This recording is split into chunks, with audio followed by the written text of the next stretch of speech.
Hey everybody, it's Curtis with 2XC Products. So today I am shooting in my workshop, in my office, and I think this is probably going to be where I start shooting my videos maybe a little bit more often than I have in the past. But today I've got a few things that I wanted to discuss.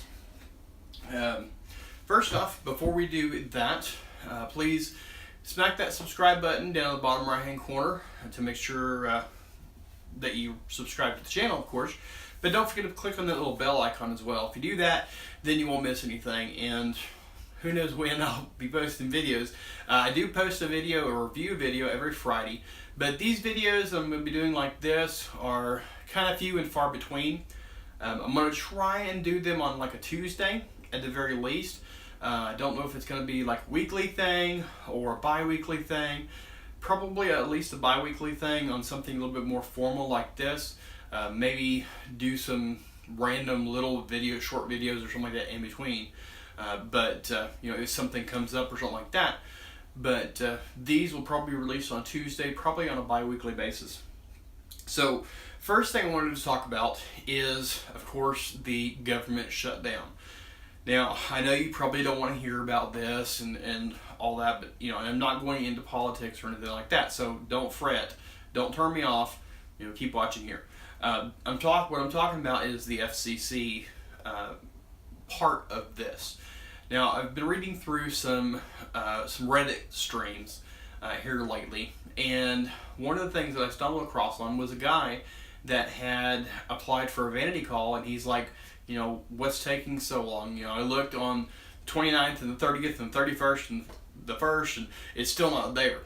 But with this partial government shutdown that we have, the FCC is extremely backlogged. And this happened like 4 years ago or so, when the last president did this to get his healthcare system approved.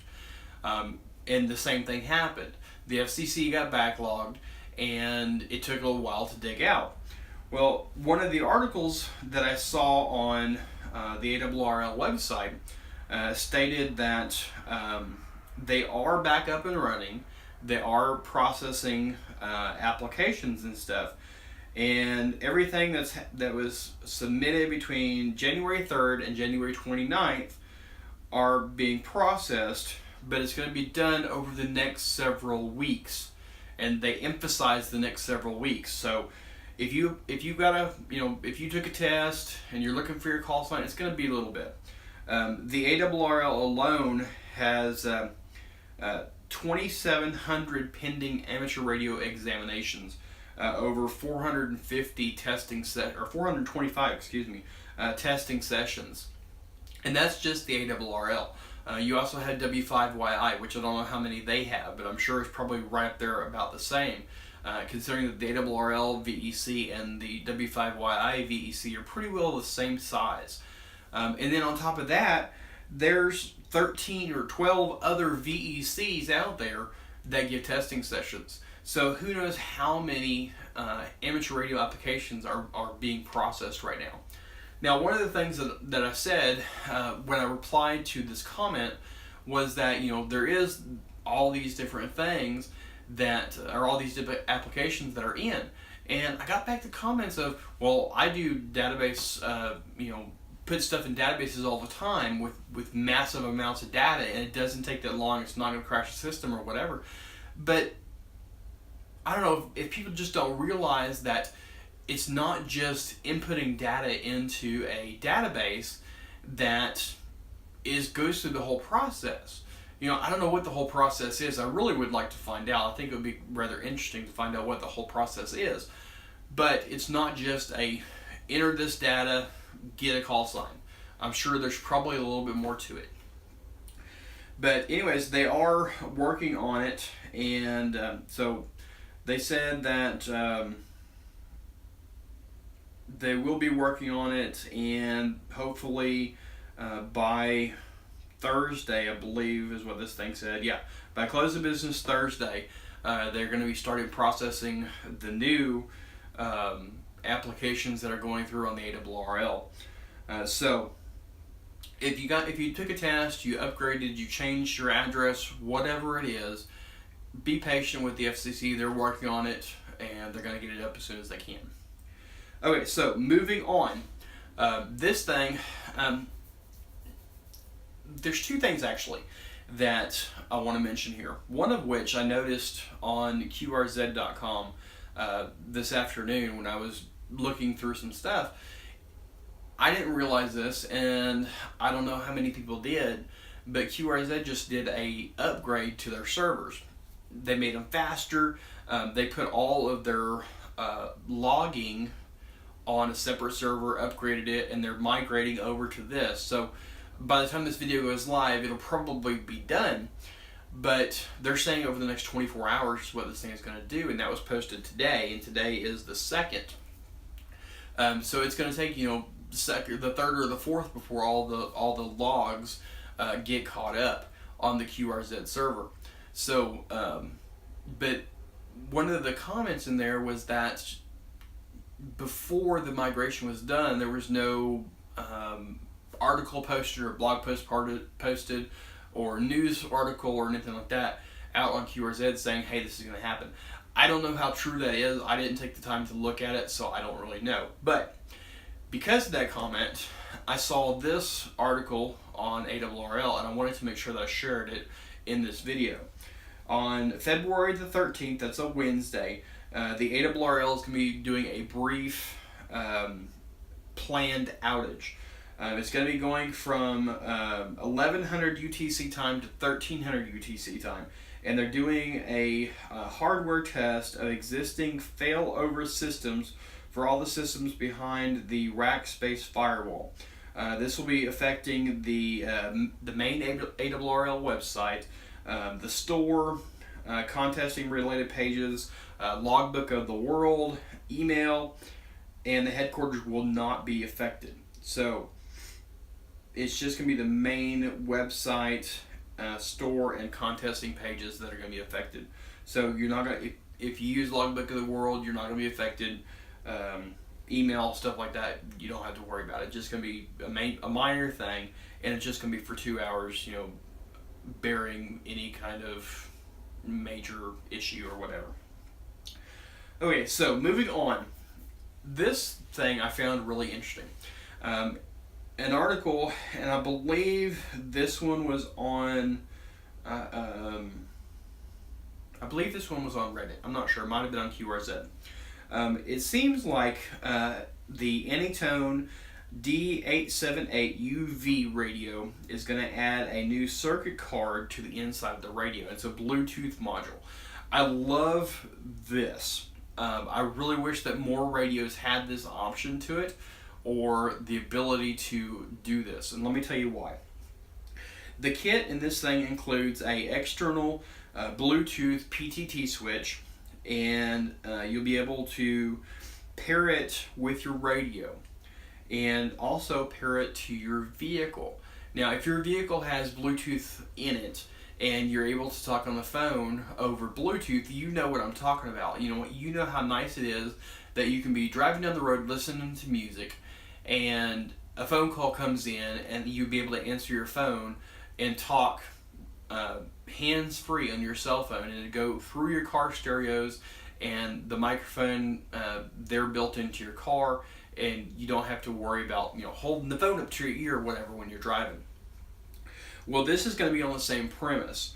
You're going to be able to listen to music, and when a transmission comes in on the radio, it will dim the music radio or totally block it out, and the transmission that comes on the radio will come across your car speakers.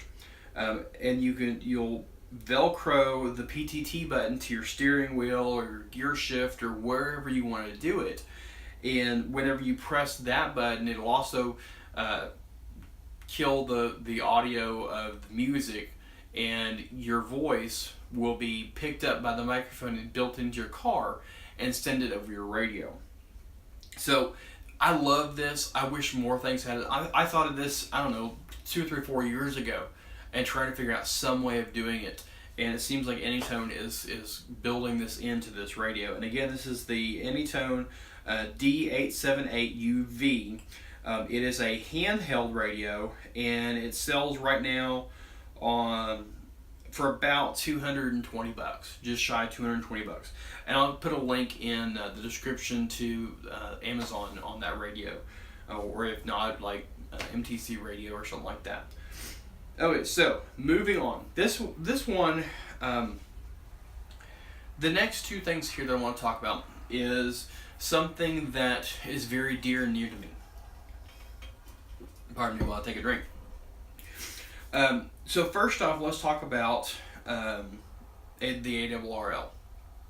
The new CEO of the ARRL wants to serve all ages of amateur radio interest. That's what this post is titled.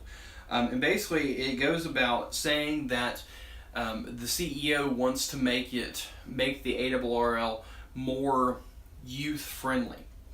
Now, I know, and as I was reading through the comments on these things, I've experienced this myself, and now I'm probably closer to the other end of it in some instances. But it seems like the amateur radio community is aging more. Fewer and fewer young people are coming into the hobby, and those that are already in the hobby are getting older, like myself. I got my license when I was, I want to say 15 or so, and I'll be 40 this year. So I've had it for quite a while. And I remember those days when I first got it, there were several of us young kids that got it at the same time, so it was really nice there was somebody else to talk to. But I also noticed that there was a lot of older gentlemen, and honestly I don't remember any ladies that were in the hobby at the time. I do now. There are several ladies that are in the hobby that I know. But you know, it seems like the current age is going up, or the median age is going up in the amateur radio world. And the ARRL is wanting to try and push for a younger generation to do this. Now, there were several comments on there saying, you know, we need to lower the technician test to make it easier for people to get in, less stuff required to get on HF, or to upgrade your license or what have you. I say no, don't do that. Leave it as it is. If you're interested in getting your ham license, you're gonna study the test, and the technician test is easy as it is. I mean, it's super easy. Now it gets more technical as you go up, but it's still easy to get in and get on the ground floor. But another article that I saw, actually hold off before I go that way. You know, it seems like the less and less we use this hobby, the harder it is to see what's going on, and that's me to a T. When I podfaded my podcast back in February, March of last year, and then really kind of got away from the blog at all, except for some random blog posts here and there, I kind of got out of it. And now that I'm coming back, I'm realizing that it is very hard to get younger people in the hobby, and I think that's one of the things that really needs to be addressed. One of the other topics, or one of the other comments that was on this post, was that that ham radio is just for talking, and in a sense it is. It is a majority of the hobby is talking. Now, whether you're talking on a VHF repeater, whether you're talking on an HF frequency around, halfway around the world, whether you're doing digital like on FSK or RTTY or the new FT8, whether you're doing it on the keyboard or what have you, it's still generically talking. But there's a whole other aspect of the hobby. Is the maker community part of it, building radios and stuff like that. That's coming back. It used to be when this 50, 60, 70 years ago, you had to build your own radio when you first got into the hobby. Well, that is coming back around, and you see that with everything. It's things happen, they fade away, 20, 30 years later they come back. Well, now it's things like 3D printers, small little kits that you can get, different things, things dealing with computers, things dealing with remote control items like drones and stuff like that. Different aspects of the hobby is going to be seen by different people. So we as Elmers in this hobby already need to learn that stuff, so that when we do get a new ham in, or a new person we see on the street and say, hey, you can do this with ham radio, it'll give us an extra talking point. So I challenge each and every one of you out there to learn something new. Get out of your comfort zone and learn something, a different aspect of the radio than what you're used to doing. If you contest, get out of your comfort zone and learn something about making radios that you contest with. If you run a 1,000-watt linear on your contest, get out of your comfort zone and run QRP. If you do voice only, get out of your comfort zone and try RIDI or WinLink or what have you. Let's get out of our comfort zones, learn something new so that we can teach those newer people that are coming in another aspect of the hobby. Now, I know you're probably thinking, well, this is what I do, this is what I'm good at, and there's other people out there that know the other things and they can teach them. Well, that's not necessarily true. Here locally, where I am, there's 2 clubs here in the county that I live in, potentially 3 around the edge. But anyways, 2 potential ones, and all of the ones that are in these clubs are, well, I say all, probably 80% of them are of the older generation, and most of them are just technicians, and all they do is talk on the radio, and it's talk on our local club repeater, or not even simplex really. Some of them do, yes, some of them don't, but for the most part it's the local FM repeater that they talk on. There are a few of them out there that will take an extra step and talk on HF, but for the most part it's local. It's a local VHF. So again, get out of your comfort zone and let's try and learn something new.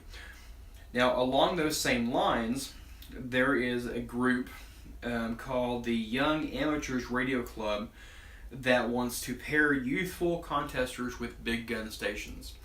And this program is kicking off, and it's scheduled for the CQ Worldwide WPX Single Sideband Contest over March 30th and 31st weekend. Now, this club is trying to set up a program, and you can register for this program no matter where you are in the U.S. You can sign up to be a youth, or not necessarily youth, a inexperienced person, and be paired with someone that is relatively close to you, that contests on a regular basis, and that knows what they're doing. So they're going to pair up these youth people and send them to the big gun station, and it may be for 3, 4, maybe 5 hours or so is all it's going to be. And they'll be able to use their station. They'll be able to have somebody there that will give them tips on how to handle a pileup, or how to use a radio, how to pass traffic, or whatever. So anyways, they're looking to match the youth with the big gun stations on March 1st, before this contest is up.